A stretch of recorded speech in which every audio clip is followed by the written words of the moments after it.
Basically, I just learned that pulling the wagon myself is a lot more peaceful. Like, I did not realize that once I would get in shape and it would be easy, that it's much more conducive for guerrilla grazing, what I do on the side of the road, where I can pull at the exact speed and advance forward at the exact time when I need to do it. I have to communicate with an animal to go through an animal to do that. I was enjoying petting him while they were grazing, but when I found that it was easier to pull myself and more peaceful, he wags his tail like a dog. It's so awesome. Romanovs do that too. Cool. I ended up tethering him to the back of the wagon, but the only problem is that I wasn't able to pet him and keep him entertained while they were on their extendable leashes grazing stuff. He can't reach that far, and so he started immediately rubbing on the wagon and stuff like that when I started trying to be the puller and have him tethered to the back.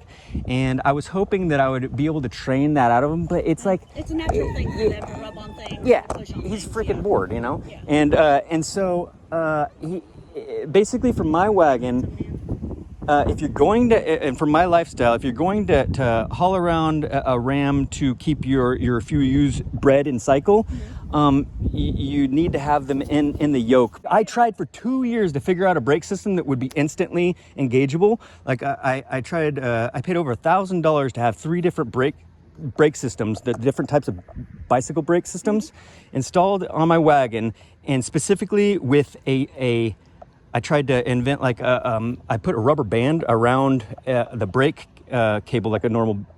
I put a rubber band around it, and then but then open the brake and put a little wooden jig there, a loop string hanging out, so I can grab that string, rip it out, and it automatically would engage the brake. But this is even easier, and it's the most important thing is it's not a cable that's like a intermediary, indirect way of braking system that's not as effective. Directly, it's quick. It's not only quicker, more reliable, but it's more efficient. Like it's stronger of a brake. That's pretty cool. So easy. Love it. I love how built in the brake system is to like the automaticness of it. Like if I'm pulling, it naturally raises and disengages, and if the wagon is going faster than I am, or that I want to, then naturally the slack between us goes down and it brakes. It's such a natural brake system. I like it. It's actually like way better than any type of a handbrake system. I have the harness too. I'd like to give you the harness. As soon as I started pulling, and I was like, oh, this is way more peaceful. And then he started rubbing on it, and I'm like, maybe this won't work. And so then I tried to, I bought him a harness with a strap that comes back here, and I tried to move him up to either side of the yoke and attach his harness to the actual body of my wagon, so that if I needed to leave the wagon, he wouldn't be able to pull the wagon because he wasn't even attached to the yoke, and plus the brake would engage. But then I found that because he was only attached to the wagon by this back thing, that he didn't have the resistance up here to keep him from like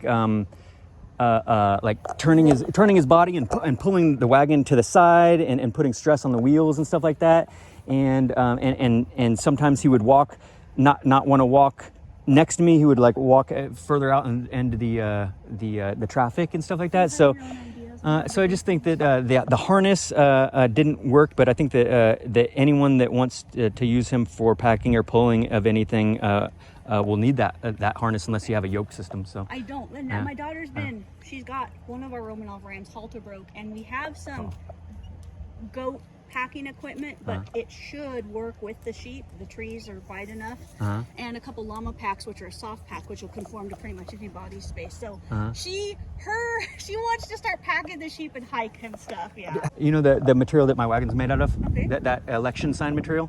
I specifically with the sheep, because even when the wool is even a little bit shorter than this, it still goes down into their wool. And so basically you don't need any of the harnesses of the tree or anything. You don't have to have 2 separate bags. You can literally have just 2 super lightweight corrugated plastic boxes that are attached to themselves by a piece of that coroplast, and then you cut to hand slits in it so that you can grab and pick it up, and then it comes together as like a briefcase over the back. Cool. And then you just set it down, and it's like It doesn't collapse all over. no, and it stay and the inside of it, you're able to tape or zip tie pieces of the coroplast to partition off your things. And the other thing is that it becomes like kind of like an end table for when you take it off and they're grazing and you're sitting under a tree. You have a little table right there that you can like set stuff on. You can lean on it, and so yeah, if you guys are interested in that, Yes, you are. he's so sweet, isn't You're he? such a good boy. I love good rams with good disposition. I- It makes life so much easier. I hope I can find another good ram, or I hope the next one is. Like I said, when you're ready to breed, or if you need one, we could either breed back to him, or you can breed to one of my Romanovs, or I'll give you a ram lamb, or whatever works. So, all right, it's nice to meet you, and we'll be hopefully headed out once we fix the wagon. We'll be headed out. I need to go connect with some friends and meet some new farmers and build a network of people that we can trade our what each of us produces, and I can take the food products that each farm makes around each farm, so that It's kind of like a barter. Yeah. yeah, if shit hits a fan, then we'll then everyone in my network will not just benefit from me work trading with them and me trading my milk for whatever garden or whatever their farm's producing, but I'll also have a grab bag of diverse food from the previous farms that I've traveled through, so that we can try to maintain a wide enough diversity of food that we can have happy guts and not feel like we're like being too restricted. So that's awesome. yeah. So I'll reach out once we once we're out, or if you're following, then and it would be nice to stop by and say hi. I'm gonna take the ewes around to their lambs in the past years that I've given away in the valley, Okay. so that they can see them.